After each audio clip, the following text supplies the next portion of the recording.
Assalamualaikum warahmatullahi wabarakatuh. Shalom, namo buddhaya, salam kebajikan.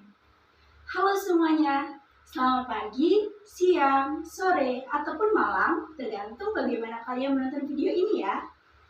Yang terhormat Bapak Agus Pramono, selaku dosen pembimbing mata kuliah Teknik Komunikasi dan Wawancara, serta teman-teman kelas 3D33 Politeknik Statistika STIS yang sangat saya cintai dan saya banggakan. Pertama-tama, marilah kita panjatkan puji dan syukur kehadirat Tuhan Yang Maha Esa, karena atas rahmat dan berkah-Nya lah kita semua masih dapat berkomunikasi, berinteraksi, dan berdiskusi bersama meskipun terhalang jarak dan media perantara. Sebelumnya, izinkan saya memperkenalkan diri. Nama saya Desi Kurniati. Saya adalah perwakilan dari kelompok 1. Pada kesempatan kali ini, kami dari kelompok 1 akan mengangkat topik yang sangat berkaitan dengan kehidupan kita sehari-hari. Ya, cinta terlarang. Cinta. Sebuah kata yang mungkin selalu kita dengar dalam kehidupan sehari-hari, bukan? Baik itu dari media sosial ataupun lingkungan sekitar, cinta selalu sering diucapkan. Tapi, apa sih sebenarnya definisi cinta? Banyak orang yang beranggapan bahwa cinta tidak memiliki definisi yang jelas atau bisa dikatakan bersifat abstrak. Namun, menurut Robert J. Sternberg, cinta itu adalah suatu emosi yang sangat dalam dan sangat diharapkan.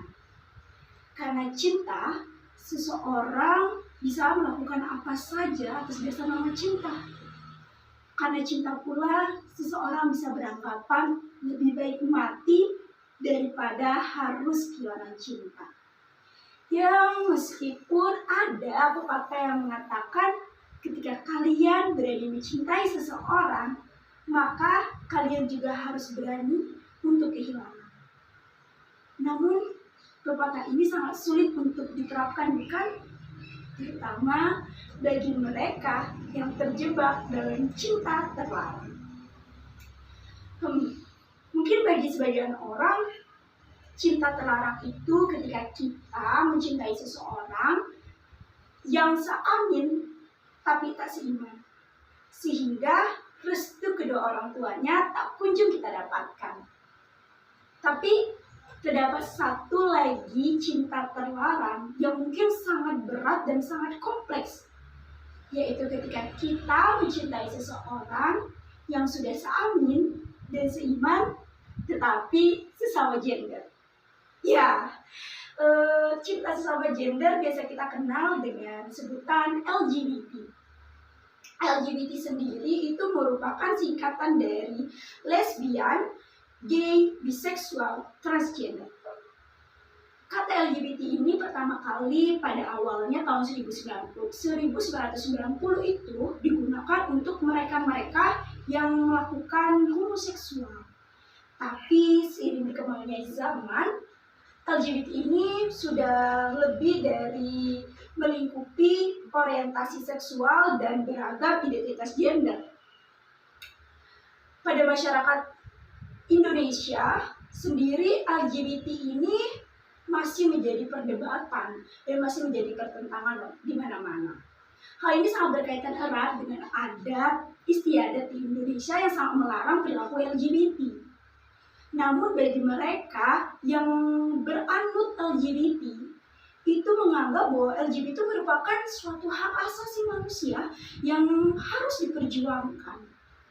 Namun dari sisi agama sendiri, LGBT ini memang ditentang atau merupakan suatu perilaku yang menyimpang. Meskipun ada beberapa agama yang tidak terlalu menegaskan bahwa LGBT itu dilarang, seperti agama Konghucu, tapi mereka menjelaskan bahwa kita itu harus menikahi seseorang untuk mendapatkan keturunan. Sedangkan para pelaku LGBT sendiri mungkin tidak bisa mendapatkan keturunan, bukan? Sejarah LGBT sendiri itu dapat kita telusuri dari banyak literatur dan banyak dari beberapa belahan dunia. Pada awalnya para pelaku LGBT ini hanya sekelompok atau segelintir orang dan mereka itu bersembunyi atau takut-takut. Namun seiring berjalannya zaman, para pelaku LGBT ini mulai menunjukkan keberadaan mereka. Para komunitas LGBT ini sudah mulai bermunculan di mana-mana, terutama di Indonesia, bukan? Saat ini sedang marak-maraknya kemunculan komunitas LGBT. Pasti ketika saya menyebutkan sebuah aplikasi TikTok dan negara Jerman, pasti ada suatu buah nama yang di benak kalian yang sedang hangat-hangatnya. Yaps, Ragil. Bukan Ragil teman kelas kita, bukan? Ragil adalah salah satu orang yang menganut LGBT, di mana dia itu mencintai sesama jenis, yaitu laki-laki mencintai laki-laki.